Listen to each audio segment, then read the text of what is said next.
Viva l'école nationale et de la démocratie, artisan de la paix, Félix Tshisekedi, chef de l'État, président de la République démocratique du Congo, Lenton, Mickey Rouge, Aigle, envoyé de Dieu, Salomon d'Afrique, Volcan, tout, Kabila Kaya, Fayoulou Tse, Zituko, Katumbieka, Machibe, Subabilumbube, Omaïwa Kanindabe, Kishimuntube. Les services de sécurité ougandais, Makani, Moko Yaba au cadre, ya Nanga, ya Alliance Fleuve Congo, Makani na Ouganda. Lokolobele la Koma Tshisekedi akotisi Congo lelo na ba grand pays ya monde oyo ezali koteka minere nango direct parce que kala Congo abandaki kosala kaka na ba entreprise chinois oyo babandaki koteka ba minere Chine akozwa na ba agence na bango ba entreprise ko ezali na Katanga na teke fenguruma ezali na banini ebele o to ko expliquer a bon comprendre comment Fati a kotisi Congo de to ko pesa lelo vrai éclaircissement ya directeur ya prison to lobaki lobi awake bakangi ezali lolenge wana te ezali na ba révélation o tozu ko ezali vrai IDPS viva IDPS viva Tokolobelela, nous avons un directeur de la prison. Le directeur de la prison centrale de Makala, Amimaki Moka Oyo, le 16 août. Par service, il y a sécurité, ne batuba permettant qu'il y ait abima. Les alliés la lettre Moko Atindi Atani Mama Rose, Mutombo Oe Azalaki ministre de la justice. Azalaki ministre de la justice, qui a commis la Rose Mutombo. Lobela ye mais Rose Mutombo a salé le côté c'est-à-dire dans le dossier pour la prison na Rose Mutombo a gagné la 4 directeur à prison azozonga azoya IDPS viva IDPS viva donc lobela la lisusu awa na moni pe lettre yango boyo kanenge directeur à lobby. Le directeur de la prison centrale de Makala a quitté Kinshasa le 16 août avec l'autorisation des autorités pour se faire soigner en France et compte retourner au pays dans moins d'une semaine.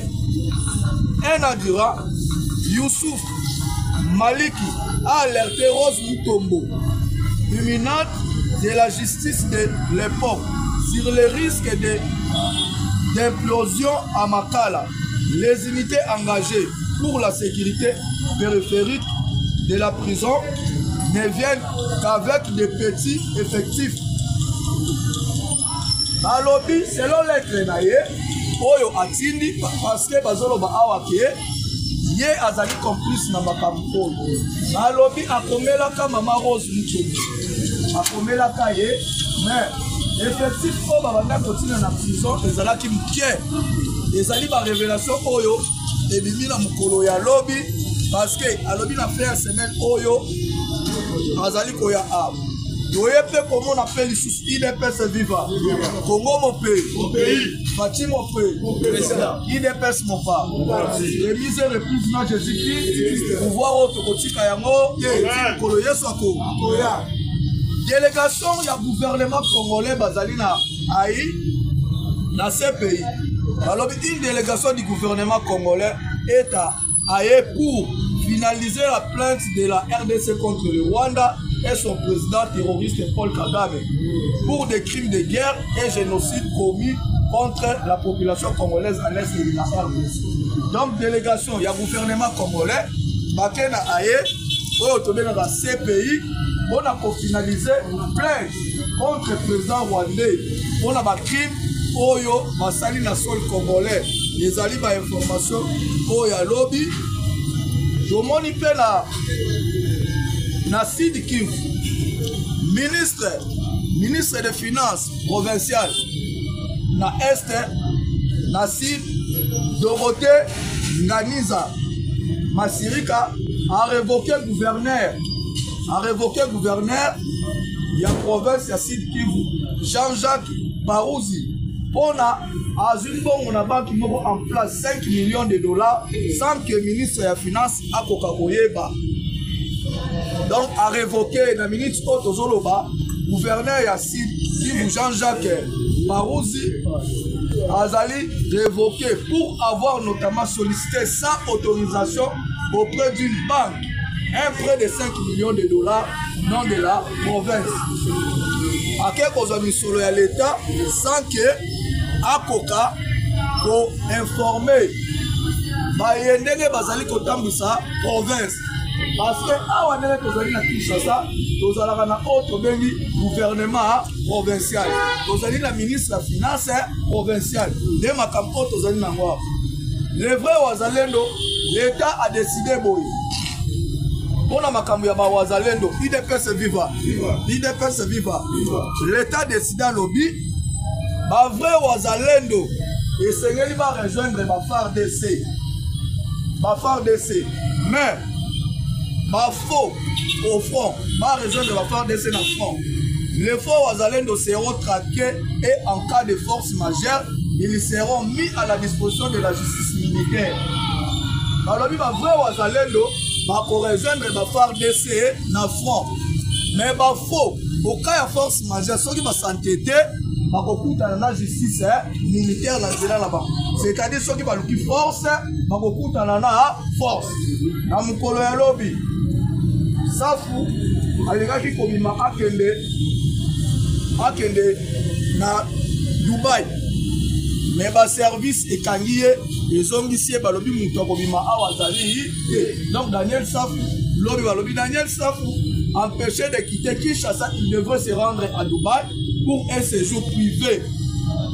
Na mukolo ya lobi bakangi Safu balobi zonga na mbo IDPS viva IDPS viva Congo mon père Bati mon frère IDPS mon père de mise et reprise na Jésus-Christ pour tokotika yango mukolo Yesu ako soki Félix Antoine Sekeki Chilombo lebi to pesi mutu ya IDPS chef de l'État a nommé conseiller spécial ya Libanda Karim Wade c'est un Sénégalais Azali Mouanaya, ancien président sénégalais. Pourquoi chef de l'État a dit qu'on nommé pour travailler dans le lobby? Karim Wade, homme politique sénégalais, serait nommé conseiller privé du chef de l'État congolais Félix Tshisekedi. Karim Wade, fils de l'ancien président sénégalais, serait nommé conseiller privé du chef de l'État congolais. Azalaki, ancien ministre d'État, chargé de la coopération internationale de l'aménagement du territoire et des transports aériens et des infrastructures sous les règnes de son père Abdoulaye Wade en 2009. En 2015, Azalaki arrêté à Kotaki prison. Yé Karim Wade Azalaki en 2015, il est arrêté et condamné pour détournement des deniers publics, enrichissement illicite et corruption. Après sa sortie de prison, il s'est exilé aux Émirats arabes, au Qatar. Même après sa condamnation et son exil, il reste le candidat du Parti démocratique sénégalais, PDS, parti cher à son père, à la présidentielle de 2019. Rejeté car le code électoral sénégalais interdit à un Sénégalais condamné à une peine de 5 ans ou plus de s'inscrire. Donc, on développe un lobby qui est dans la Makamususu.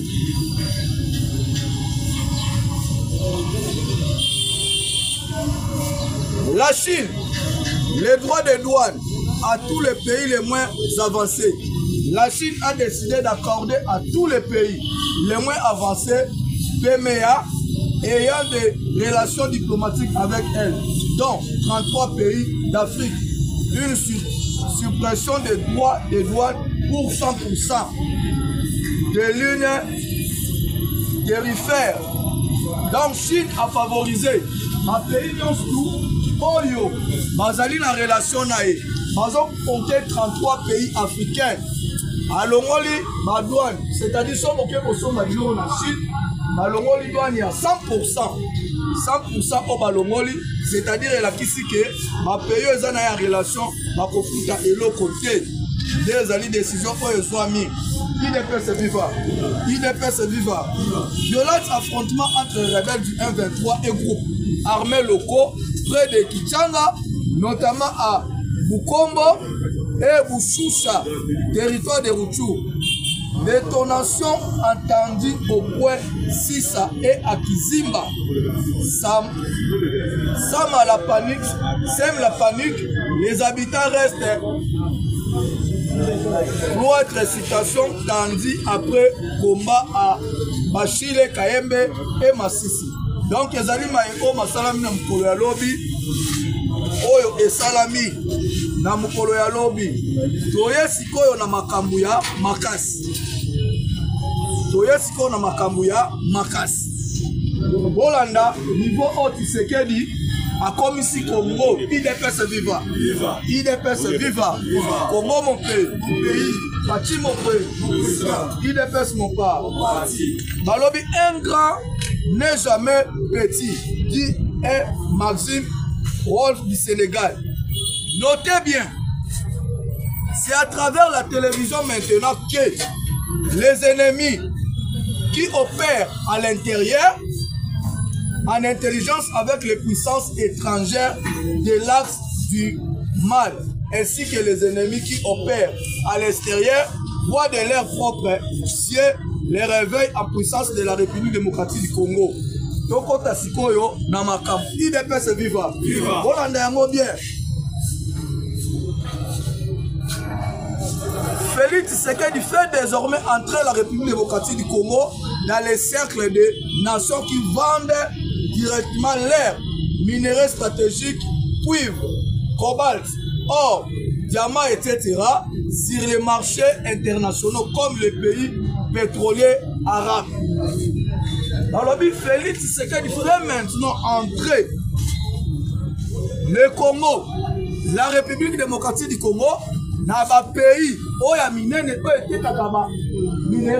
stratégiques directs, c'est-à-dire État par État, nation par nation. Les individualités débattent. En effet, en 2023, la vision minière du président Félix Tshisekedi a fait que la Gécamine avait signé un accord avec la société chinoise China Molybdenum de Noum, compagnie limited. Na Semok, une entreprise minière cotée à la bourse de la Hong Kong et à la bourse de Shanghai pour commercialiser directement sa part de la production, attribuable à raison de sa participation de 20%. De Oyo, pour moi, Bandaki Kozwa, 20%. Ce qui va entreprise chinoise au Eteki, pour moi, Zozwakaka, 20%. Toye, dans la mine de Tenke Fembourouma, Glencore, Mercuria Energy Group et Trafigura Group sont les premiers acheteurs de cuivre qui commercialisait désormais la Gécamine, a apporté Bloomberg le 10 septembre. La quantité vendue n'a pas été précisée, mais Mercuria devrait obtenir la moitié du total vendu par la Gécamine. Glencore et Trafigura se partager la reste. Donc, ndenge tozalaki boye, Congo ezalaki lokola zamba. Batu wana bakozwa ba minere nyonso. Bango kaka bazo exploiter. Bazali kofuta ba Congolais malamu te, mais déplacement ya Tshisekedi na Chine et ça dit lelo que Congo a récupéré masolo nyonso, c'est-à-dire ce n'est pas encore les individus ne batu bakobanda koteka ba minere na biso ne bakatumbi esali bango pasi makasi IDPS viva batotolo bate ola loboko ganga ba soto tombola loboko toganga boyeto ete tozala mangwe papa. Maintenant Tshisekedi asali ke lelo toyoka kia Kabila valongwa awa mazolo ba makambo ya code minier. Kabila tika code minier code minier ya lukuta maka IDPS viva ti lelo bakabila bazalaki na ba pourcentage na bakatumbi mais Tshisekedi ake kosukisa bango c'est-à-dire o teke fenguruma o Glencore o nini o Sikoming nyonso Kongo ye moko ne muto komana koteka na marché international ezali victoire diplomatique ya Félix Antoine Tshisekedi Tshilombo. IDPS viva IDPS viva. Mercredi après-midi, élève du lycée Madame Sévigné a tragiquement mis fin à la vie de son camarade de classe. Tous cédés en deuxième secondaire. L'agresseur a porté plusieurs coups de couteau au cœur gauche de la victime. Le corps de ce dernier est actuellement à la morgue du cinquantenaire. Donc, il a Sévigné, les alliés à la mort deuxième secondaire. Au bazobe dans le 8e, a vu Mouninga Nae, a Tchoubie Bambeli, a Bomié la Mokolo ya Lobby. Donc, nous autres, les alliés à la cinquantenaire. Toye na dossier grève, il y a des commerçants. Nazandu, oh boyokaki. Ezali grève te. Ezali grève te na ko expliquer bino siko malam. Bo comprendre maïmaleki. IDPS viva. IDPS viva. Dossier wana ezali boye. Ezali ke problème oyo ba indien, ba pakistanais, ba toana nyonso babanda ko fungula magasin te. Dossier ezali boye. Ministre ya commerce asengaki bango bayana ba permis d'exploitation bamema yango bamona yango epa ya ministre lokola basalaka mosala wana na lokuta bazali na bamikanda te. C'est par là bazoki ba magasin na bango bakangi ba magasin na bango. Maintenant le ministre en question bayebisi balobi lokola osale loko ya malamu oyo dalela biso pe makambo oyo etali pe ya ba congolais oyo bazali kosala awa parce que tozali ko exploiter biso tozo bénéficier te salaire bazopesa biso ezali maigre. Nde ministre aye kozwa décision boye. Ministre alobi que désormais ba petit commerce nyonso batikela yango ba congolais. Ba petit commerce nyonso batikela yango ba congolais. C'est-à-dire yo indien, chinois, pakistanais, oyo zali na sol congolais, il faut bosala ba activité ya minene. Pourquoi? Ministre azeli bango bayana ba permis na bango ezali ko permettre que basala musala a. Mais ti sikoyo ata mutu moko amemi azali te. IDPS viva. IDPS viva. Donc ministre a vu décision wana. L'horaire à Makala c'est vraiment choquant. Une détenue témoigne devant les juges sur 320 détenus. Des femmes qui peuvent dire qu'elles n'avaient pas été violées la nuit de la tentative d'évasion n'ont pas atteint le nombre de 5. Balobi ba viola ki basi na prison. Mais balobi ke basi o ba viola ki ba combien de nombre ya 5 te. Selon un prisonnier azalaki lobi liboso ya juge azali kosamba. Nous avons tous été violés et par plusieurs hommes à la fois. Il y a des prisonniers qui par honte ne veulent pas venir le dire. Chakmen Chabani azalaki convoqué pour la kokende Chine. Mais pourquoi à se retrouver en Chine? Pourquoi se retrouver en Chine? Ezalaki chef de l'État atchaki Chakmen Chabani na liste ya ke bakende ensemble atchaki te. Mais tant chef a commis en Chine akei kokuta makambo moko kuna ya mabe. Ok, Rwanda na Riz o bazali na yango batindaki ba lobbyiste na bango déjà na Chine. Batindaki ba lobbyiste na Chine. Tangu Fati mwana mayela komi afongoli biso atali amoni makambo ya somo. IDPS viva. IDPS viva. Fati amoni makambo ya Bolanda Makamu Jacquemain Chabani ake kosala la Chine. Oya keibola na complot ndenge ezalaki. Ko babandaka konyata biso pa ba Rwandais. Complot ezalaki ya makasi.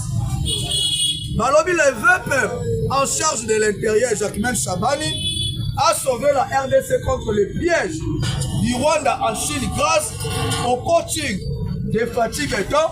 Malheureusement, cela est passé inaperçu, personne n'en parle.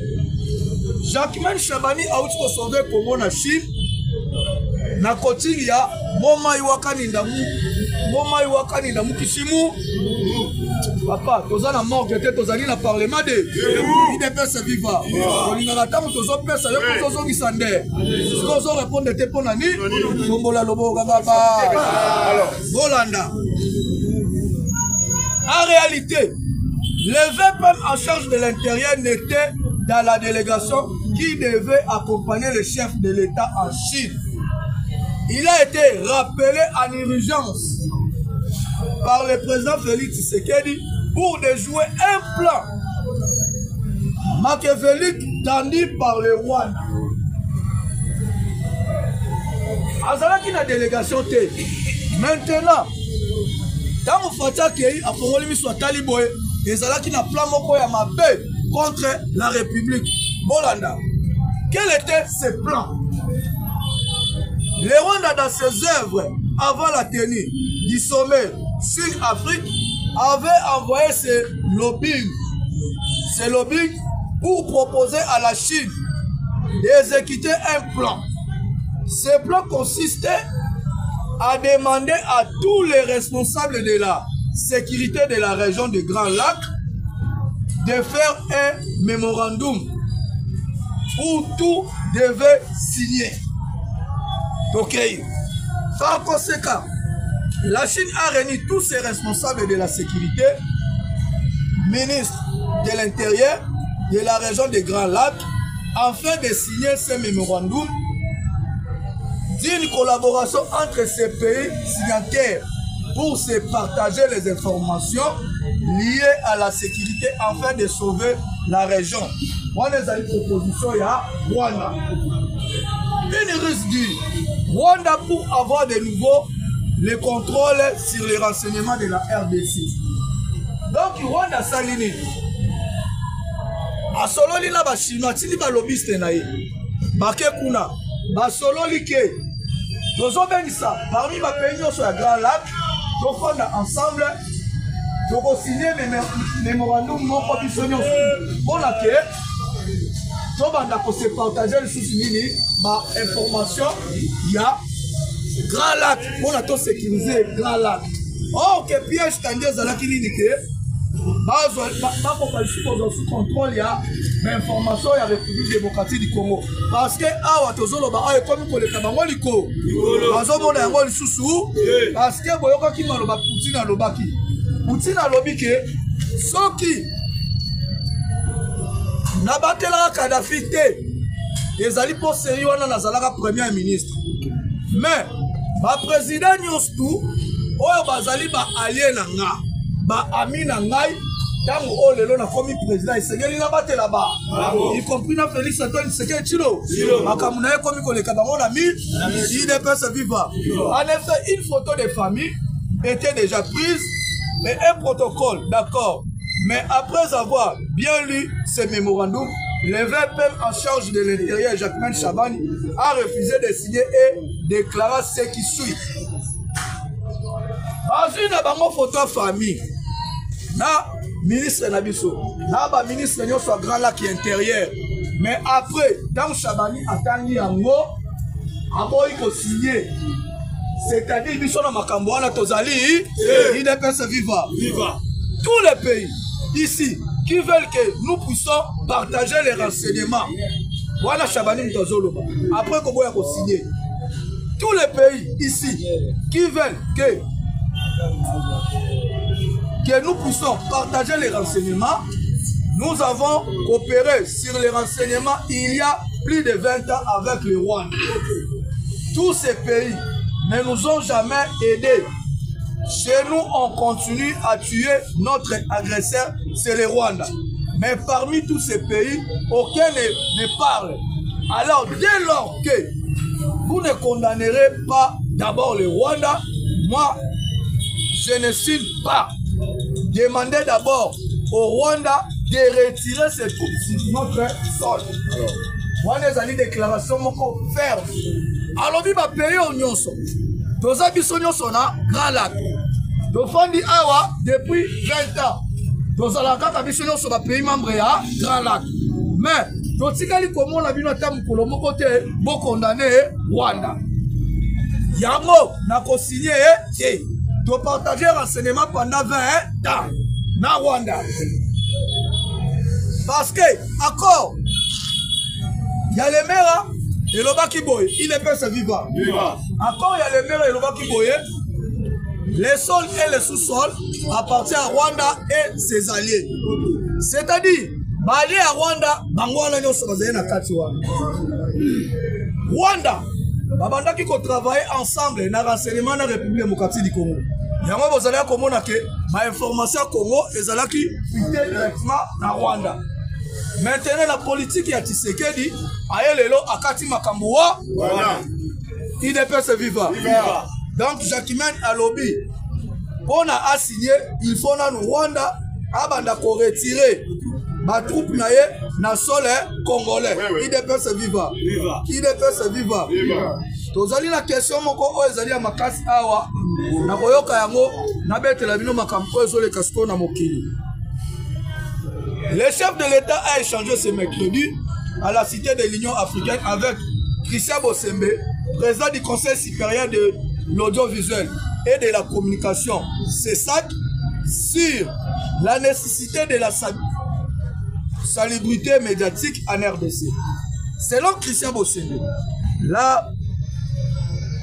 la popularisation des réseaux sociaux participe de manière inquiétante à la dépravation des mers et à l'acculturation congolaise. Devant cette situation, le président de CESAC a présenté au chef de l'État Félix Tshisekedi un plan de régulation des médias traditionnels et sociaux.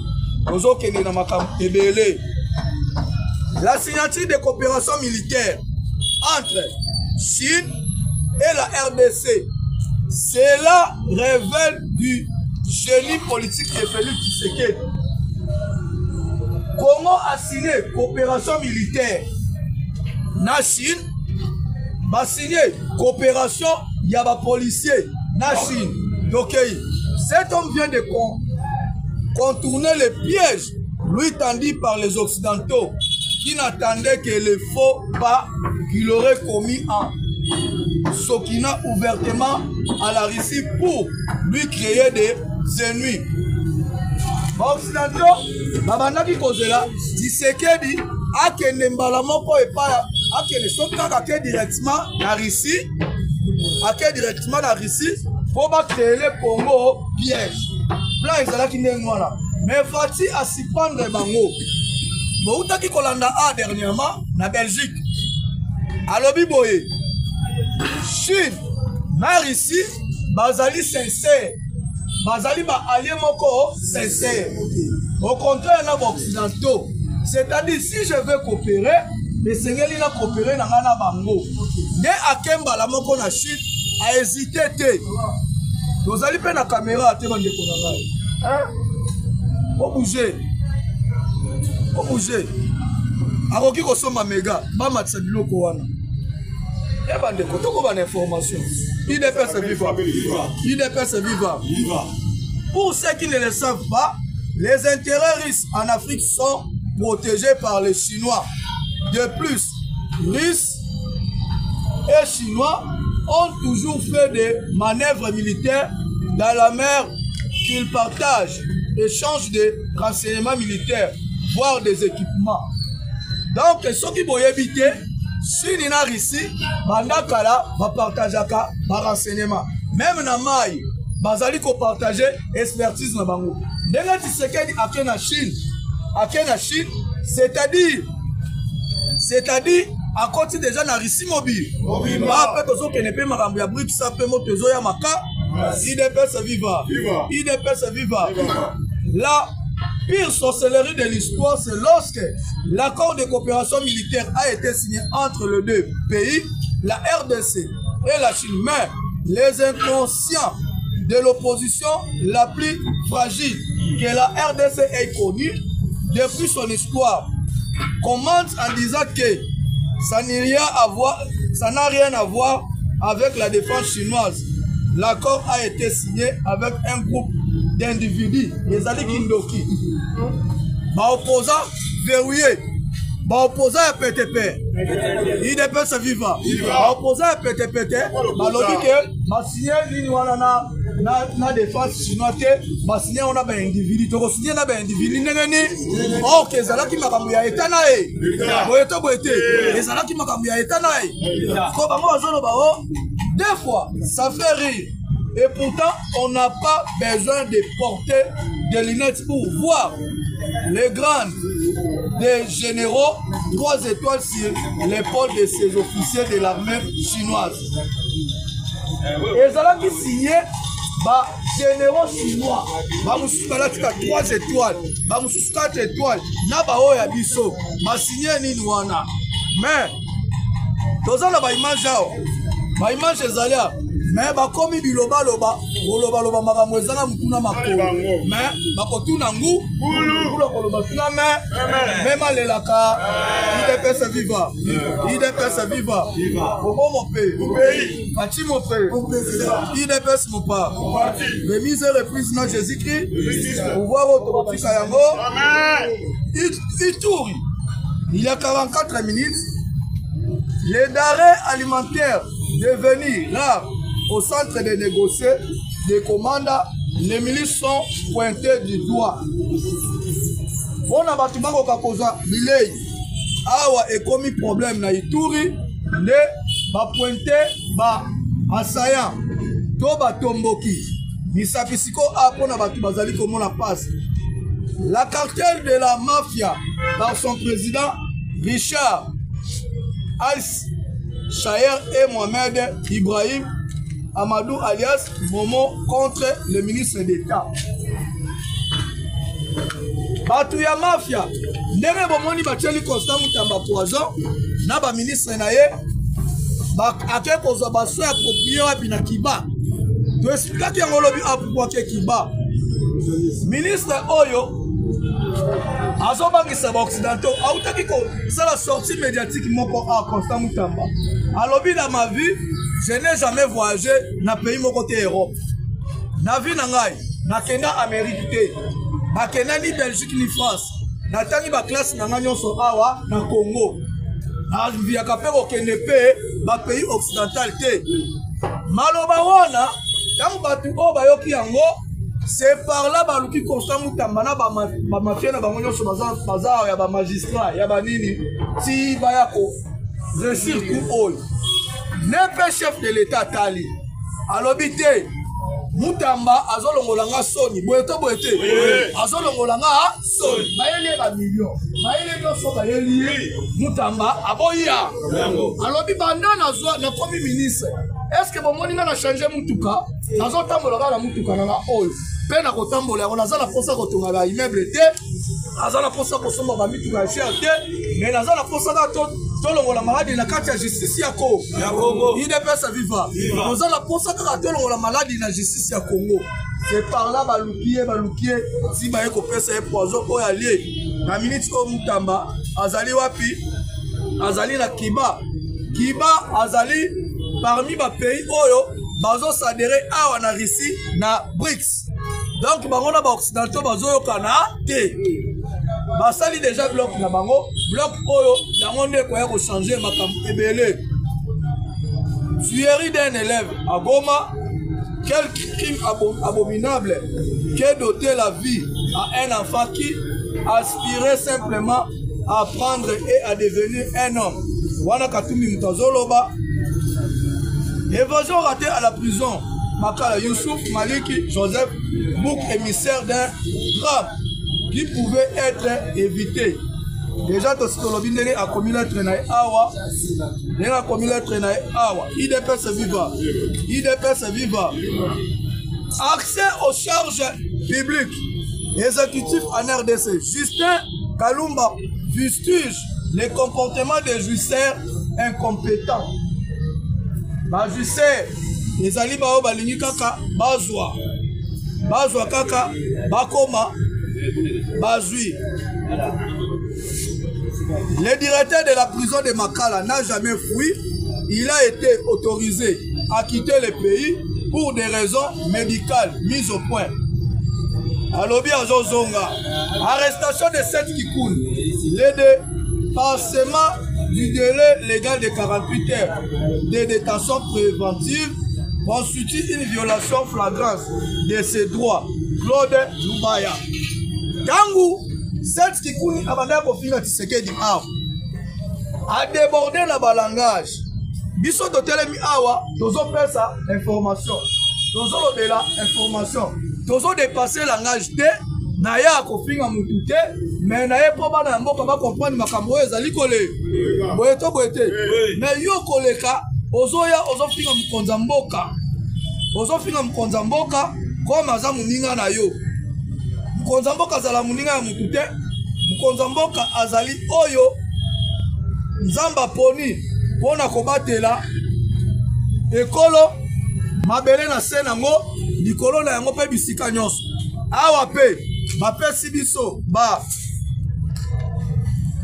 makoki pona kogarde espace aérien ya RDC au Chine a proposé que bakosala 9 satellites pona RDC tozali na 9 pays voisins. Boyeto boyete.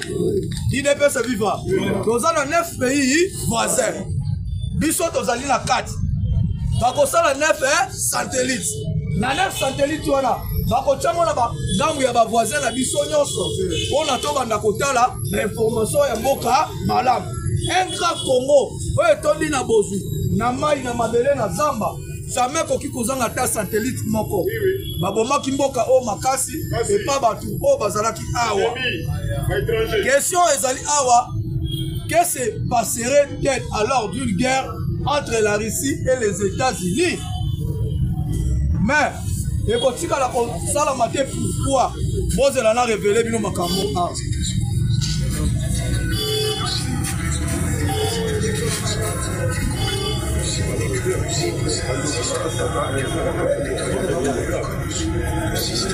Balobi États-Unis azobanga ko provoquer Russie pourquoi? Russie azo posséder arme moko basala yango na 1958. Arme wana ndenge eza wana ezali capable ya ko détruire mokili mobile. Satan te zela pesa bino kombo nango basala yango na guerre froide kombo nango na pesa bino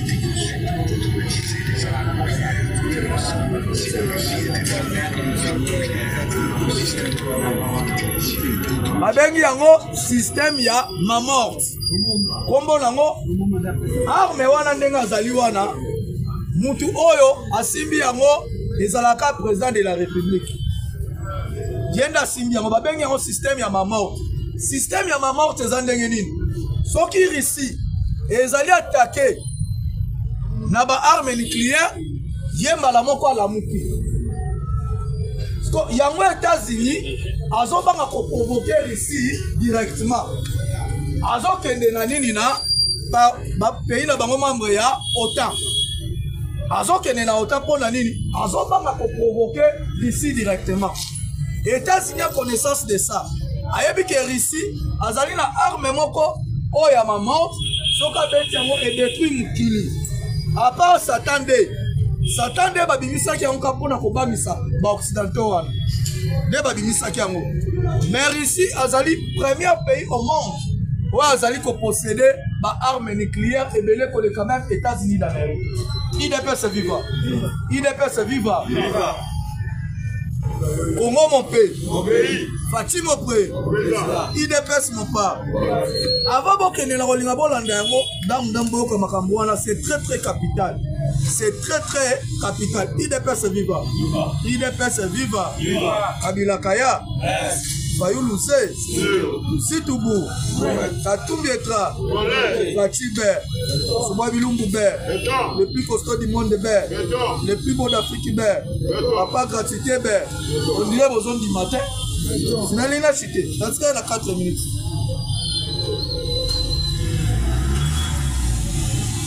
Ça funda c'est qui singa makasi. A c'est qui singa makasi. Olingo kende Dubai ko lekani. Kolokani na Dubai. Are ne ko sala commerce. Toloba ki lobi ke Paul Kagame ba Emilia ki e wapi na Union européenne. Asala ki humilié. Mais européenne ba ko comprendre que système offre tchatché donc nenga ke Chine. A ke Chine a signé coopération militaire na ba chinois, a signé coopération commerciale na ba chinois, a signé coopération ba bilanga na ba chinois et ezali développement ya République démocratique du Congo. Ba comme ce ko lukandeni ya ko se racheter parce que na 50 milliards de dollars au Chine azo pesa na Afrique pendant 3 ans. Même États-Unis d'Amérique atikala na ko pesa mbongo ya ndenge wana te. Batikala ko pesa mo bango ba pesa ba 300 millions ba 1 million mais Chine ba 1 milliard mais Chine a acheté 50 milliards pour le développement de l'Afrique. Ba alliés na baza combien bazali 36 sur 54 états ya Afrique ba alliés chinois bazali 36. Bota la sikoyo ndenge Chine a récupéré Afrique sur 54 baza 36. Donc reste au Batikali na occidentaux. C'est par là Kagame azalaki humilié ndenge o tozali kokende awa Congo ezokende liboso bakangaki pe quelques espions na Goma mpona tokomi kokende kochite bakangaki quelques espions na Goma oyo baki koespionner ville ya Goma. Toyebisaki bino na mokolo ya lobi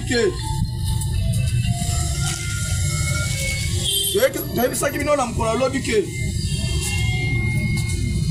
ezalaki na soda moko un officier oyo babengaka ye Satan de abandaki kokopere na banani na batomboki ye mpe mutu mpe azosalaka bacivile bakufa ebele na ville ya Goma avant-hier. Ezalaki feti makasi ya kozwa unité oyo ya Satan de ezalaki na unité moko babanda kobenga yango Satan de mpe bazwi bakangi bango bazongisi bango batindi unité mosusu nde espoir ezongi na kati ya population. IDPS viva. La construction ya mur mpe fotoloba makambo oyo construction ya mur entre frontière ya Uganda na Rwanda RDC azali kotonga mur mais nakopesa bino badate oyo bapays oyo etonga na Afrique. Tozali na 54 pays na 54 wana tozali na 16 pays oyo etongi bamur entre bavoisin na bango. Nazo exemple ya Afrique du Sud na Mozambique batonga mur mpona nini? Tozwi Algérie na Maroc batongi mur eza mpona nini? Mpona koevite insécurité na kati ya mboka. Bakoki kotonga mur à 3 mètres eke boy Chine nde andimi awa azotya misolo wana mpona République démocratique du Congo akoka kotonga bamur wana. Donc Chine azali sincère andimi idée oyo euta epa ya nani? Eutaki epa ya Adolphe Muzitu alekaki na bamedia kolobela totonga mur de général Daiwen na badiscussion oyo bakendaki na Luanda aproposaki yango nde epesi lisusu Kagame kanda makasi parce que soki batongi kaka mur wana papa zala ekoti na kati ya roi bakopie lisusu ndenge ni. Bonne journée à tout le monde. Plus 243 89 32 44 181. Plus 243 89 32 44 181. Likez, s'abonner, commenter, aimer. kofinga te